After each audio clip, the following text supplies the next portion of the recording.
मेरे प्यारे प्यारे दोस्तों, स्टार्ट करते हैं। लेकिन उससे पहले प्लीज़ मेरे चैनल को सब्सक्राइब करना और लाइक करना बिल्कुल ना भूलें। और चैनल को सब्सक्राइब जरूर करें। स्टोरी आगे और भी इंटरेस्टिंग होने वाली है, आपको सुनने में बहुत मज़ा आएगा, तो प्लीज़ मेरे साथ बने रहें। चलिए स्टार्ट करते हैं। चैप्टर 33। विद्युत दीवार से सेट होकर अपनी आंखें बंद करते हुए बोलता है, जब तक तुम्हारे सब नहीं सुन लेता मेरे सीने में जल रही आग नहीं बुझेगी। अगर मोहब्बत करते हो तो अपने लफ्ज़ों को मुझ तक पहुँचने दो। मेरा दिल तड़प रहा है उन लफ्ज़ों को सुनने के लिए। फिर अपनी मुट्ठी कसते हुए आंखें बंद करते हुए एक सन की मुस्कान के साथ बोलता है, और अगर नफरत करते हो तो शिद्दत से निभाना, क्योंकि मुझे टक्कर वाले लोगों के साथ मज़ा आता है। मेरी शिद्दत से मोहब्बत और तुम्हारी शिद्दत से नफरत टकराएगी तो देखना है कौन जीतता है। तब तक तुम्हारी आंखों में मुझे वही नफरत देखनी चाहिए, क्योंकि विद्युत कर किसी से नफरत करता है तो उसे पूरी शिद्दत से निभाता है, और मोहब्बत तो उसे सिर्फ तुमसे है जान। इसीलिए मुझे वो बनने पर मजबूर मत करना जो मैं बनना नहीं चाहता। थोड़ी देर में विद्युत ब्लैक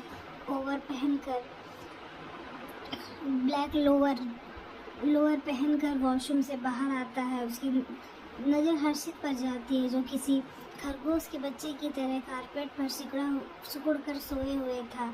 उसकी मासूमियत देखते हुए विद्युत के चेहरे के भाव नॉर्मल हो जाते हैं। तभी उसकी नज़र हर्षित के माथे पर जाती है, जहाँ पर खून सूख चुका था। विद्युत हर्षित के पास आकर उसे अपनी बाहों में उठाकर बेड पर लेटा देता है। फिर बोलता है, मैंने तुम्हें तकलीफ पहुंचाई ना, इसकी सज़ा तो मिलनी चाहिए। विद्युत हर्षित को ब्लैंकेट से कवर करते हुए वहीं पर पड़ी हुई बियर की बोतल को फोड़कर उसके कांच को अपने हाथ में घुसाते हुए बोलता है, इन्हीं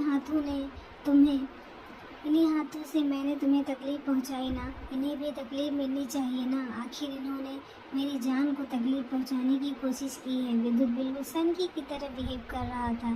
फिर विद्युत बेड पर आकर हर्षित की फोरहेड पर किस करते हुए बोलता, आई लव यू जान, यू आर माई लाइफ, इसीलिए कभी उनसे दूर जाने की कोशिश मत करना। इतना बोलकर विद्युत अपनी आंखें बंद कर लेता है। अगली सुबह बाहर का मौसम काफ़ी सुहाना था। रात में विद्युत ने विंडो बंद नहीं की थी, जिससे विंडो से आती हुई ठंडी हवा से हर्षित की आंखें खुलती है। हर्षित अपनी आंखें मसलते हुए उसने उठने की कोशिश करता है। तभी उसे एहसास होता है किसी ने उसे कस के जकड़ा हुआ है। हर्षित अपना सिर नीचे करके देखता है तो उसकी नज़रें विद्युत की हैंडसम फेस पर जाती है। हवा की वजह से उसके बाल उसके माथे पर बिखरे हुए थे, और विद्युत उसके सीने में अपना चेहरे को छुपाए हुए सो रहा था। तभी हर्षित की नज़र विद्युत के जख्मी हाथ पर जाती है। हर्षित फीकी मुस्कान के साथ बोलता है, आपको सिर्फ खुद को और दूसरों को दर्द पहुंचाना आता है। पहले दूसरों को दर्द देते हैं, फिर खुद को। विद्युत अपनी आंखें बंद किए हुए ही बोलता है, ये तुम्हारी सबसे बड़ी गलतफहमी है कि मैं दूसरों को दर्द देने के बाद खुद को दर्द देता हूँ। ये सिर्फ तुम्हें दर्द पहुँचाने के लिए खुद को दर्द दिया है मैंने। और कल रात की बात भूलना मत। विद्युत की बात सुनकर हर्षित के चेहरे पर डर की लहर दौड़ जाती है। विद्युत बेड से उठकर सीधा वॉशरूम की तरफ चला जाता है। करीब 1 घंटे बाद विद्युत रेडी होकर लिविंग एरिया में आता है। तभी अचानक से कोई आकर उसे कस के गले लगा लेता है, जिससे विद्युत के चेहरे के एक्सप्रेशन सख्त हो जाते हैं। विद्युत उस लड़के को खुद से दूर करते हुए सर्द आवाज में बोलता है, किसकी परमिशन लेकर तुम कर्क मेंशन से यहाँ आए हो? अक्षय, क्या तुम्हें बिल्कुल भी मेरा डर नहीं है, या फिर सब खत्म हो गया है? अक्षय अपनी पलकें झपकाते हुए बोलता है, भाई आपका डर शायद कभी मेरे अंदर से ख़त्म होगा। और वही बात यहाँ आने की, तो मैं आगे की स्टडी मुंबई यूनिवर्सिटी से कंप्लीट करूँगा, इसीलिए मैंने सोचा कि मैं हर्षित के साथ कॉलेज चला जाऊँगा। विद्युत से घूर कर देखता है। तभी अक्षय की नज़र सामने से आते हुए हर्षित पर जाती है, जिसे देखकर वो बोलता है, हेलो। अक्षय हर्षित की तरफ देखते हुए बोलता है, आज किसी को मारने का इरादा है क्या तुम्हारा? मतलब तुम्हें नॉर्मल देखकर कॉलेज की सारी लड़कियाँ तुम्हारे पीछे पागल रहती हैं, और आज तो बहुत ज़्यादा पागल होने वाली हैं। अक्षय की बात सुनकर विद्युत अपनी तिरछी नज़रों से हर्षित की तरफ देखता है, जिसने वाइट कलर की शर्ट विद ब्लैक कलर की बॉटम पैंट के साथ डेनिम जैकेट कैरी किया हुआ था। उसके बाल उसके माथे पर बिखरे हुए, पैरों में वाइट शूज, जिससे वो काफ़ी हैंडसम लग रहा था। हर्षित को देखकर विद्युत एकटक उसे देखने लगता है। थोड़ी देर में ब्रेकफास्ट करने के बाद हर्षित अक्षय के साथ कॉलेज जाने के लिए अपने रूम से बैग लेकर नीचे आ जाता है। तभी अचानक अक्षय उसे गले लगाने के लिए आगे बढ़ते हुए बोलता है, ओ तुम कितने अच्छे हो।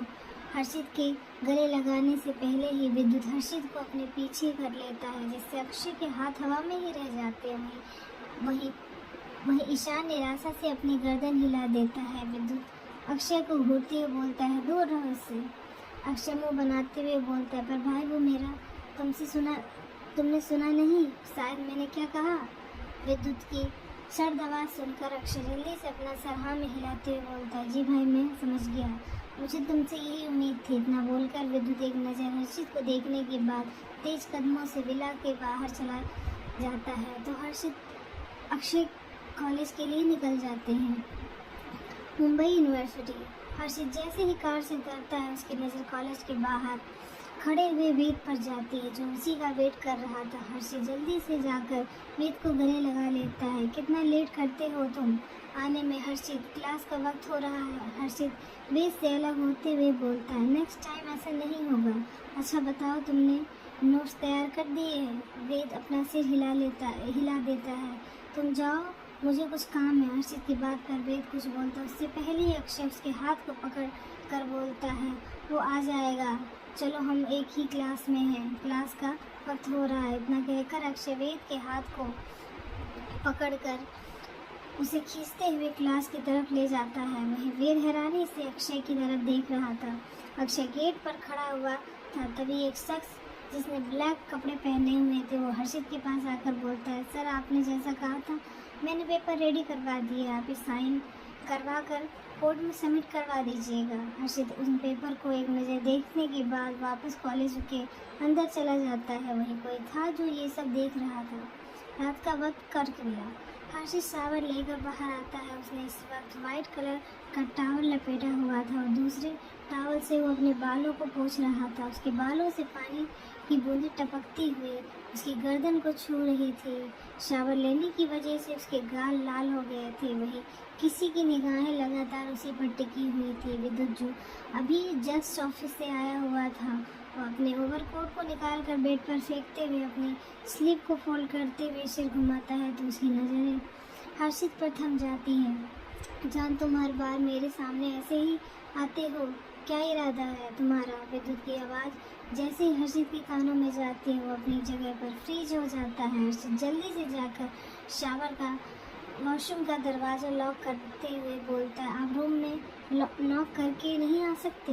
विद्युत अपनी आईब्रो उचकाते हुए बोलता है, अपने रूम में आने के लिए मुझे किसी की परमिशन की ज़रूरत नहीं। हर्षित अपना छोटा सा सिर बाहर निकाल कर बोलता है, आप यहाँ से जाइए, मुझे बाहर आना है। विद्युत तिरछी मुस्कान के साथ बोलता है, ऐसे ही आ जाओ, मना किसने किया है, मैं बुरा नहीं मानूंगा, आप बहुत बुरे हैं। इतना बोलकर हर्षित वॉशरूम का डोर बंद कर लेता है। विद्युत वॉशरूम के गेट पर नॉक करते हुए बोलता है, जैसा भी हूँ तुम्हारा हूँ जान, और कल के लिए सॉरी, मुझे तुम्हारे साथ ऐसा बिहेव नहीं करना चाहिए था। अंदर शर्ट और लोअर है, उसको पहनकर बाहर आओ। इतना बोलकर विद्युत रूम से बाहर निकल जाता है। क्या मैंने पेपर्स नहीं, मुझे इस बारे में नहीं सोचना। इतना बोलते हुए हर्षित अपने ख्यालों को झटकते हुए कपड़े पहनते हुए वॉशरूम से बाहर आ जाता है। थोड़ी देर में हर्षित बेचैनी से रूम में एक फ़ाइल ढूंढ रहा था। वो उस फाइल को ढूंढते हुए बोलता है, मुझे कैसे भी करके उन पेपर्स पर उनकी साइन चाहिए, फिर मैं हमेशा के लिए उनसे आज़ाद हो जाऊंगा। तभी हर्षित को अपनी कमर पर किसी के ठंडे हाथ महसूस होते हैं, जिसे महसूस करते ही उसका शरीर जम जाता है। विद्युत उसकी गर्दन में अपना चेहरा छुपाते हुए बोलता है, ब्लू फाइल ढूंढ रहे हो। इतना बोलकर विद्युत उसकी तरफ एक फाइल बढ़ा देता है। हर्षित कांपते हाथों से उस फाइल को पकड़ता है, पर उसके हाथ से फाइल छूटकर फर्श पर गिर जाती है, जिससे फाइल में जो पेपर्स थे वो फर्श पर बिखर जाते हैं। विद्युत अपनी जलती हुई नज़रों से उन पेपर को देख रहा था। हर्षित पेपर उठाने के लिए जैसे ही झुकता है उससे पहले ही विद्युत उसके दोनों हाथ पीठ से लगाकर उसकी पीठ को अपने सीने से लगा लेता है। हर्षित अपनी आंखें बंद करते हुए बोलता है, ये आप क्या कर रहे हैं? आप इतना बोलकर हर्षित अपना सिर घुमाकर विद्युत की तरफ देखता है, जो उसका शरीर कांपने लगता है। विद्युत की आंखें इस वक्त अंगारे बरसा रही थी। विद्युत हर्षित के कान के नज़दीक आकर दांत पीसते हुए बोलता है, ये क्या है? हर्षित हकलाते हुए बोलता है, वो मेरा असाइनमेंट है। हर्षित की बात सुनकर विद्युत उसकी गर्दन पर कांच का टुकड़ा रख देता है। हालांकि वो हर्षित को कांच का टुकड़ा चुभने भी नहीं देता, बस वो उसे डराने के लिए ऐसा कर रहा था। हर्षित विद्युत की तरफ देखते हुए बोलता है, ये मुझे लग जाएगा, प्लीज़ इसे हटाइए। इतना बोलकर हर्षित उसकी शर्ट के किनारों को मजबूती से अपनी मुट्ठी में भर लेता है। विद्युत उस पेपर की तरफ इशारा करते हुए बोलता है, कॉलेज में असाइनमेंट प्रोफेसर की जगह प्रोजेक्ट की जगह लॉयर कब से देने लगे? कॉलेज में असाइनमेंट प्रोफेसर की जगह लॉयर कब से देने लगे? विद्युत की बात सुनकर हर्षित कसकर अपनी आंखें बंद कर लेता है। जिस बात का डर था वही हुआ। आखिर विद्युत को सब कुछ पता चल गया। इतना सोचते हुए उसके माथे से पसीने निकलने लगते हैं। मुझे लग जाएगी, प्लीज़ इसे हटाइए। हर्षित की बात सुनकर विद्युत अपनी सर्द आवाज़ में बोलता है, आखिर फिर तुम मुझसे दूर जाने की कोशिश कर रहे हो हर्षित?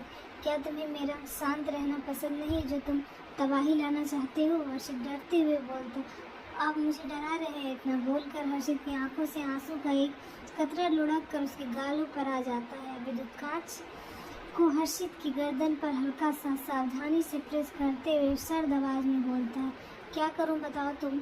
आखिर तुम्हारे दूर जाने की बात सुनकर पागल सा हो जाता हूँ मैं। हर्षित उसकी शर्ट को कस के पकड़कर नर्म आवाज़ में बोलता है, मुझे लग जाएगी, प्लीज़ छोड़ दीजिए। मैं दूसरे को दी हुई खरोच तुम पर बर्दाश्त नहीं कर सकता, तो तुम्हें खुद से दर्द कैसे दे सकता हूँ जान? इतना सोचते हुए विद्युत एक झटके से हर्षित को छोड़ देता है। हर्षित वहीं पर घुटने के बल बैठकर सकने लगता है। विद्युत हर्षित की तरफ देखते हुए खतरनाक आवाज़ में बोलता है, पेपर उठाओ जान। हर्षित अपनी आंसू भरी नज़रों से विद्युत की तरफ देखता है, जो बिना किसी भाव से उसे ही देख रहा था। तुम्हें सुनाई नहीं देता मैंने क्या कहा? इस बार विद्युत अपनी ठंडी आवाज़ में बोलता है। तभी अचानक हर्षित को रूम का टेम्परेचर गिरा हुआ महसूस होता है। विद्युत उस पेपर को उठाकर हर्षित की तरफ देखते हुए बोलता है, मुझे समझ नहीं आ रहा, तुम ही बता दो किस चीज़ के पेपर्स हैं ये? जहाँ तक मुझे पता है असाइनमेंट तो ऐसा नहीं होता।